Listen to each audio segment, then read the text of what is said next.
Nous allons prendre la parole de Dieu dans le chapitre 1 de l'épître de Paul aux Éphésiens.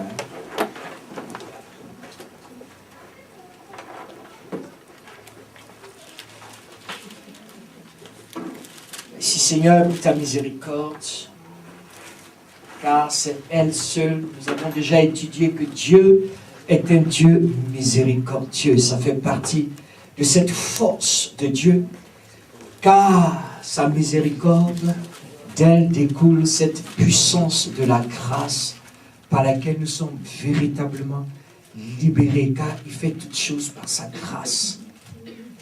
Comme nous l'avons vu, Dieu est miséricordieux, mais il est aussi un Dieu, alléluia, qui est un feu dévorant.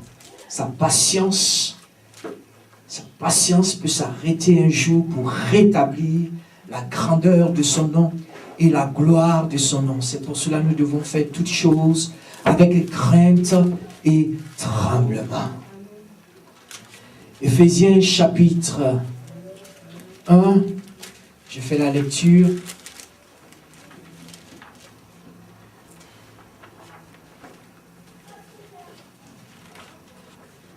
Éphésiens chapitre 1.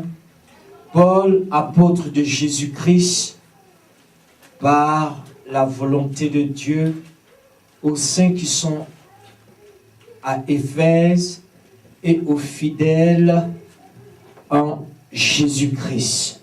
Que la grâce et la paix vous soient données de la part de Dieu notre Père et du Seigneur Jésus-Christ. Béni soit Dieu le Père de notre Seigneur Jésus-Christ, qui nous a bénis de toutes sortes de bénédictions spirituelles dans les lieux célestes en Christ.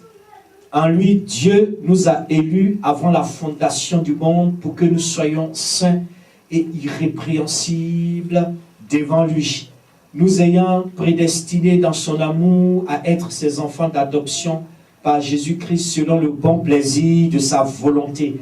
Oh, à la louange de la gloire de sa grâce qui nous a accordé en son bien-aimé. En lui, c'est le verset qui m'intéresse, nous avons la rédemption par son sang, la rémission des péchés, selon la richesse de sa grâce, que Dieu a répandu abondamment sur nous, oh, par toute espèce de sagesse et d'intelligence, nous faisant connaître le mystère de sa volonté, selon le bienveillant dessein qu'il avait formé en lui-même pour le mettre à exécution lorsque les temps seraient accomplis, de réunir toutes choses en Christ, celles qui sont dans les cieux et celles qui sont sur la terre. En lui, nous sommes aussi devenus héritiers, ayant été prédestinés suivant la résolution de celui qui opère toutes choses d'après le conseil de sa volonté, afin que nous servions à la louange de sa gloire, nous qui d'avance avons espéré en Christ. En lui, le deuxième verset qui m'intéresse, vous aussi, après avoir entendu la parole de la vérité, l'évangile de votre salut, en lui vous avez cru et vous avez été scellés. Vous avez été scellés du Saint-Esprit qui avait été promis, lequel est un gage de notre héritage pour la rédemption de ceux que Dieu s'est acquis à la louange de sa gloire. Alléluia. Nous avons un grand problème, un grand thème de théologie dans ce texte. Je le disais souvent, le chapitre 1 de l'épître de Paul aux Éphésiens correspond au chapitre 1 de celui de Paul aux Colossiens. Et normalement, pour pouvoir étudier l'épître de Paul aux Éphésiens, il est important de lire l'épître de Paul aux Colossiens. Parce que dans l'épître de Paul aux Éphésiens n'est que la continuité, l'expression même de l'apôtre Paul qu'il a exprimé dans l'épître de Paul aux Colossiens. Et quand on lit l'épître de Paul aux Colossiens, on comprend mieux ce que Paul est en train de développer dans l'épître de Paul aux Éphésiens. Dans le chapitre 1, Paul est en train d'exposer, en train de nous dire que Christ est le mystère caché de Dieu qui a été annoncé depuis des temps et que Dieu va révéler au monde. Oh, alléluia. C'est-à-dire que depuis longtemps, Dieu a caché. Christ était comme un mystère.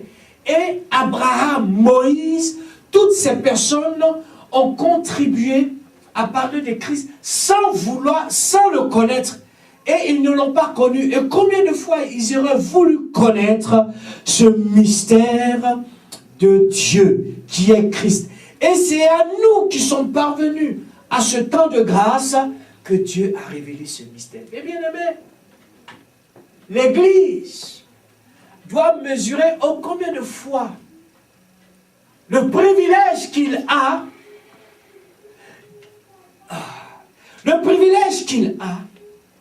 d'avoir vu le temps de la révélation du mystère de Dieu qui est Christ.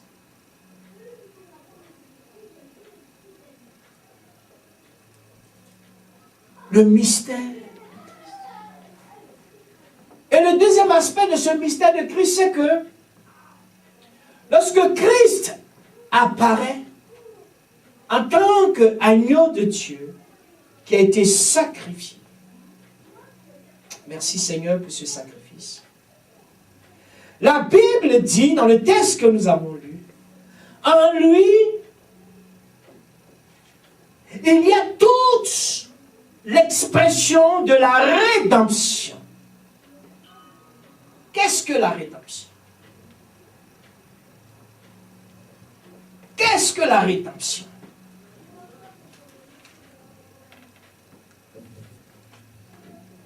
La rédemption, on ne peut pas l'exprimer comme étant simplement le sacrifice à la croix. C'est la volonté de Dieu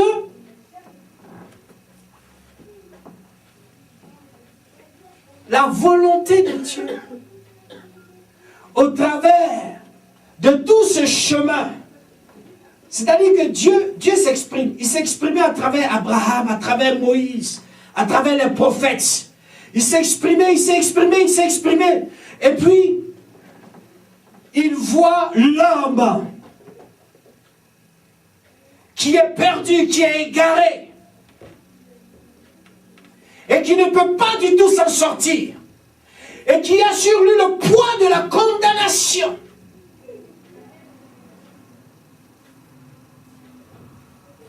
Et il dit, j'ai envoyé mes prophètes qui ont parlé, ils ont averti, mais le cœur de l'homme est un cœur toujours hésitant. Oh, alléluia. Il entend ma parole, il suit un moment, et après il revient à sa nature. Il entend ma parole, il prend une décision, et après il revient à sa nature. Et j'ai établi ma loi. Et la loi, c'est la condamnation. Et Dieu voit à travers cela, alors qu'il a fait une promesse même de ne plus détruire l'espèce humaine. Et quand on regarde dans l'intelligence de Dieu, il y a comme une contradiction.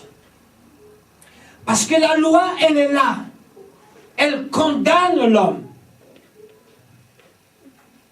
Mais Dieu qui sait toutes choses, il va pouvoir offrir.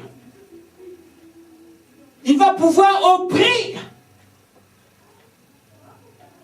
pour racheter la condamnation qui pèse sur l'homme.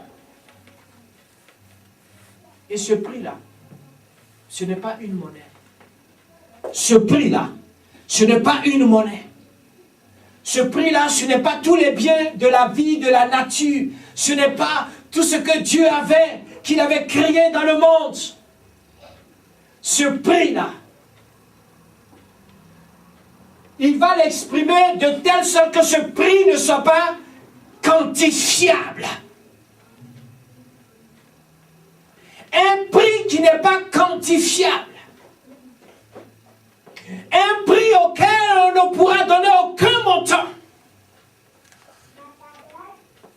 Un prix auquel on ne pourra attribuer aucun chiffre. ce prix-là, c'est le prix de la vie de son Fils. Et au travers du prix de la vie de son Fils, Dieu lui-même s'offre. Il se donne lui-même en sacrifice. Mais si c'était seulement le fait de se donner en sacrifice, mais en le faisant, il rachète la condamnation qui pesait sur lui. Et en cela, Jésus-Christ donc va porter en lui la condamnation qui était destinée à l'homme. Et donc il y a un transfert. Donc au-delà de la condamnation, il y a une malédiction. Jésus-Christ s'est fait malédiction pour nous.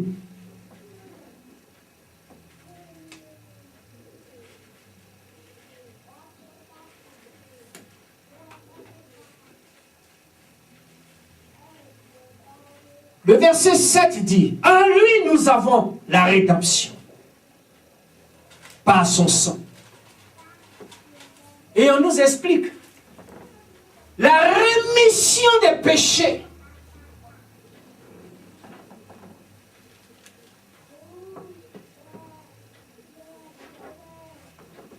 Et mes bien-aimés, cela n'a été possible que par la grâce de Dieu.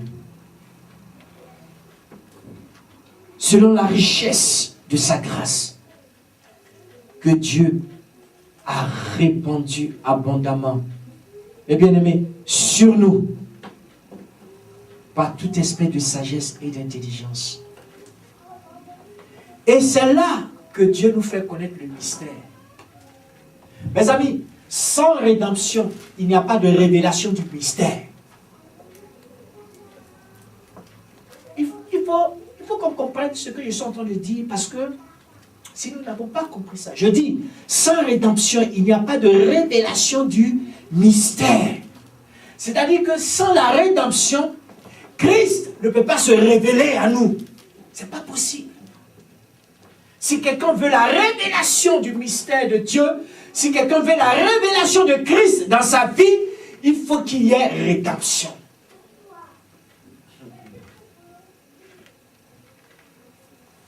Il faut qu'il y ait rédemption. C'est là que je dis, il faut que chacun revoie sa rédemption. Ouais.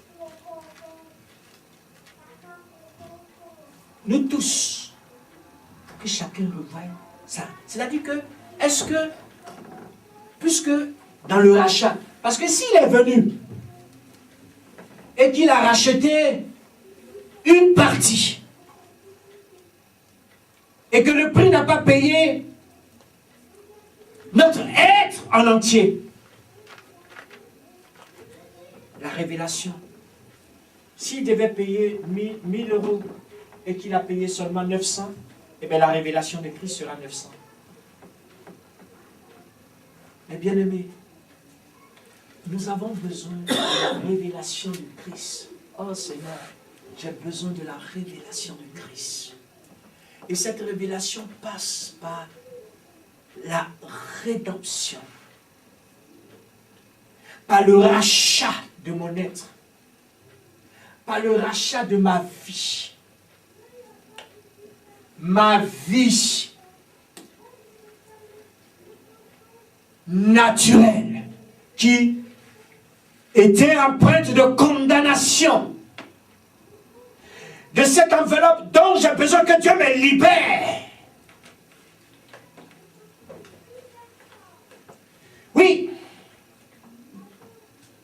Parce que le prix qu'il paye, c'est pour nous libérer. Libérer de quoi? De l'esclavage, de la domination, de la condamnation.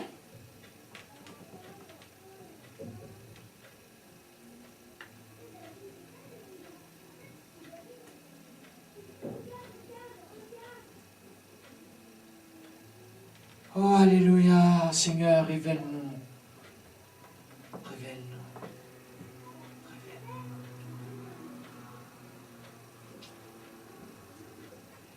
Ce qui est merveilleux dans cette Parce que là, en fait, dans cette théologie, Paul est en train d'expliquer. Il est en train d'expliquer comment tout ce que nous pouvons faire par la suite, je parle par exemple par rapport à l'œuvre de Dieu, peut plaire ou ne pas plaire à Dieu.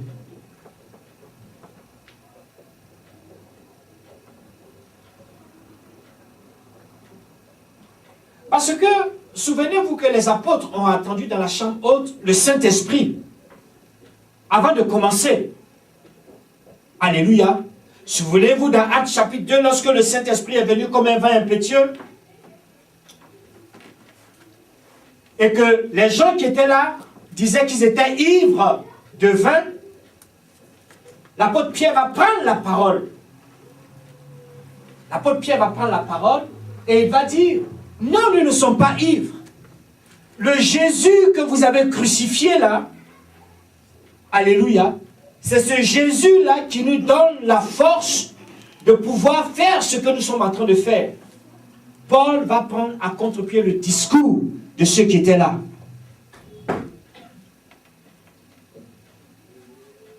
Mais n'oubliez pas une chose, c'est que avant que le Saint-Esprit n'arrive le jour de la Pentecôte, il s'est produit la rédemption. Or, les apôtres avaient besoin du Saint-Esprit pour commencer à œuvrer. Alléluia. Donc, avant que le Saint-Esprit ne vienne pour t'aider à œuvrer selon la volonté de Dieu, il faut qu'il y ait la rédemption. C'est pour cela que la Pâque se situe avant la Pentecôte. Alléluia. C'est pour cela que la Pâque se situe avant la Pentecôte. Pour qu'il y ait Pentecôte, il faut qu'il y ait rédemption.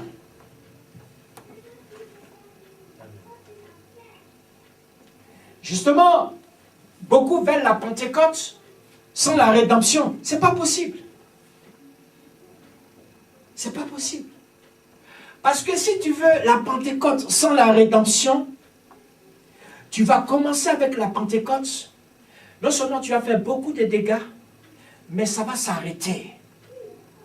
Parce que le Saint-Esprit, mes amis, et Dieu est en train de nous le révéler ici. C'est pour cela qu'il faut mettre en relation dans cette révélation du mystère de Christ, le verset 7 et le verset 13. Les deux vont ensemble. Lisons le verset 13. Vous allez voir. On dit, après avoir parlé de la rédemption au verset 7, regardez ce que Paul dit au verset 13, il dit, en lui, vous aussi, après avoir entendu la parole de la vérité, l'évangile de votre salut, en lui, vous avez cru et vous avez été scellés du Saint-Esprit, qui avait été promis, lequel est un gage de notre héritage. Lequel est un gage de notre héritage. Pourquoi? Pourquoi? Pour la rédemption de ceux que Dieu s'est acquis à la louange de sa gloire. Il y a quelque chose là. C'est-à-dire, regardez, pour que le Saint-Esprit vienne, il faut qu'il y ait rédemption. Mais pour que la rédemption demeure, c'est-à-dire que pour que le Saint-Esprit, lui, il vienne, pour que lui-même il puisse œuvrer, il faut qu'il voie la rédemption. Et ce qui nous fait demeurer dans la rédemption, c'est le Saint-Esprit. Ce qui fait que, finalement, nous commençons par la rédemption. C'est-à-dire que le Saint-Esprit vient. Quand il voit le sang, il peut venir, il peut œuvrer, il peut se manifester. Le Saint-Esprit vient là où il y a le sang. Le Saint-Esprit vient là où il y a le sang. C'est-à-dire là où le sang est passé. Là où il y a eu la rédemption. Là où le sang a fait son effet de purification. Si je veux œuvrer avec le Saint-Esprit, il faut que le Saint-Esprit voie en moi la rédemption. Il faut que le Saint-Esprit voie en moi l'œuvre de Jésus-Christ. Il faut qu'il voie la révélation, la rédemption qui m'amène à la révélation de Christ. Il faut que Christ soit révélé dans notre vie. Et là, le Saint-Esprit vient. Il voit l'œuvre de la rédemption. Il voit que là, la colère, ça a été racheté. Le péché, la vie de désordre, ça a été racheté. Il voit là la rancune, ça a été racheté. Le désordre, ça a été racheté. L'animosité, la perversité, ça a été racheté. Et le Saint-Esprit vient. Il trouve là un instrument. Et quand il a trouvé cela, ce Saint-Esprit qui nous a été scellé, la Bible dit que c'est le gage de notre héritage. Et c'est lui justement, cette fois-ci, on part du Saint-Esprit. Regardez, on part du Saint-Esprit. Lorsque les apôtres étaient à la Pentecôte, il a eu d'abord la rédemption pour que la Pentecôte arrive. Alléluia. Donc la rédemption a appelé le Saint-Esprit. Mais au verset 13, on nous dit, le Saint-Esprit par lequel nous avons été scellés. Donc après la Pentecôte, ce Saint-Esprit-là, qui est le gage de notre héritage que nous avons acquis, ce Saint-Esprit a pour but, alléluia, il a pour but d'assurer la rédemption. Qu'est-ce que l'apôtre Paul est en train d'expliquer?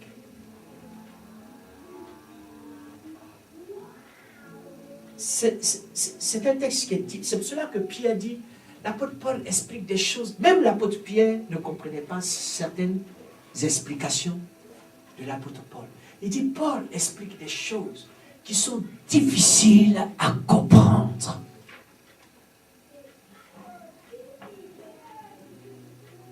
C'est pour cela que je dis, Seigneur, il faut que nous puissions mettre les trois. Nous avons la rédemption, premièrement. Nous avons le Saint-Esprit. Et nous avons encore la rédemption. Donc le Saint-Esprit est au milieu. Entre la rédemption qui t'a amené à Christ, alléluia, la rédemption, le rachat de notre péché.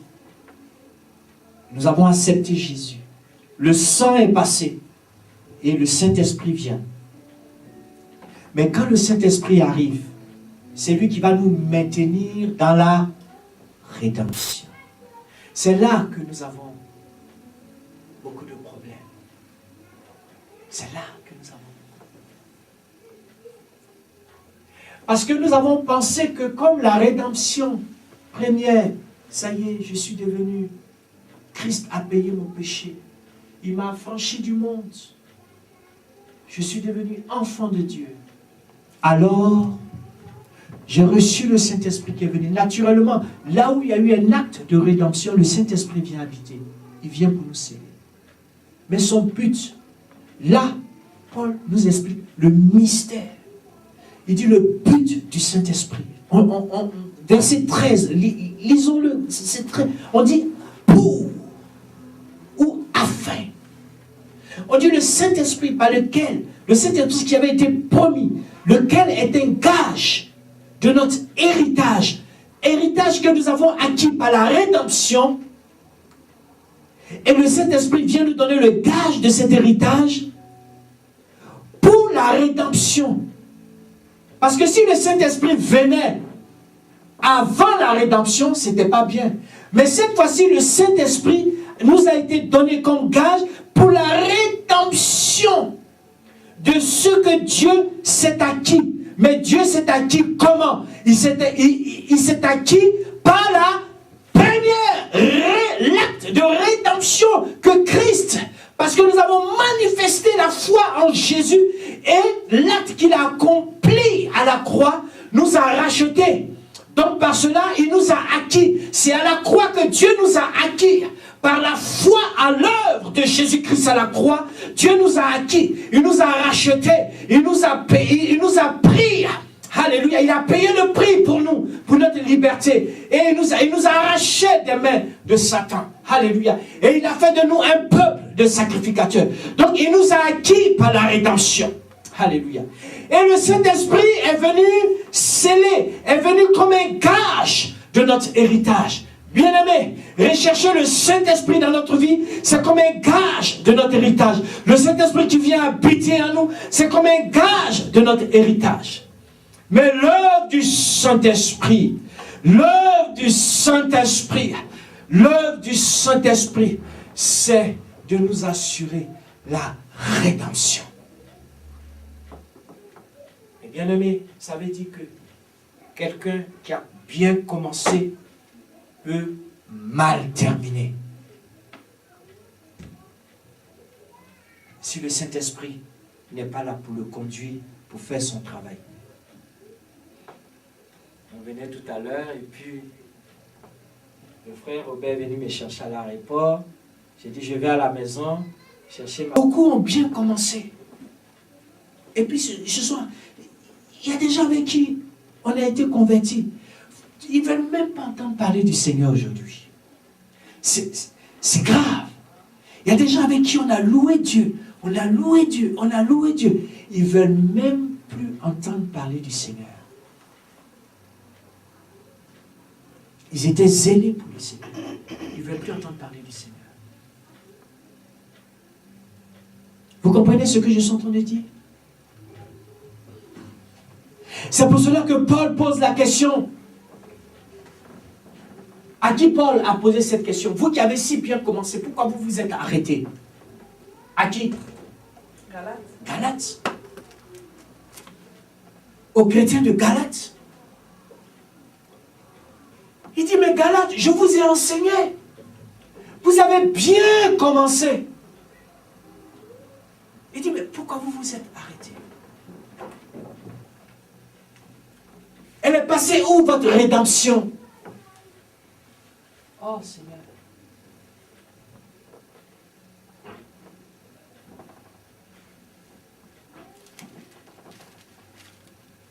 C'est une question doctrinale. Là, nous sommes dans la doctrine. Là. Ce texte n'est pas un texte facile. Parce que ça reste dans le domaine du mystère. C'est-à-dire que quand Dieu a révélé Christ, on a pensé que Christ venait, il rachetait les péchés. Son sang a coulé. Alors c'est terminé. Et Jean dit, non, il est juste et fidèle pour pardonner. Pourvu qu'on vienne, qu'on confesse.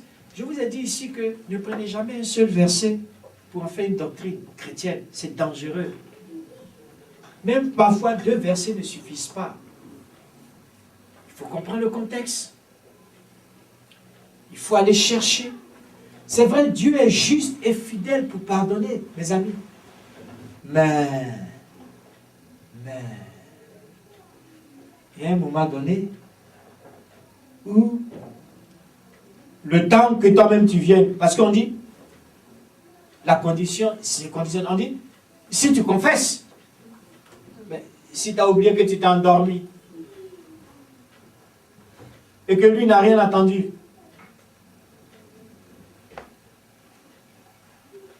oh, alléluia, le mystère de Christ, la rédemption de ceux qui s'est acquis.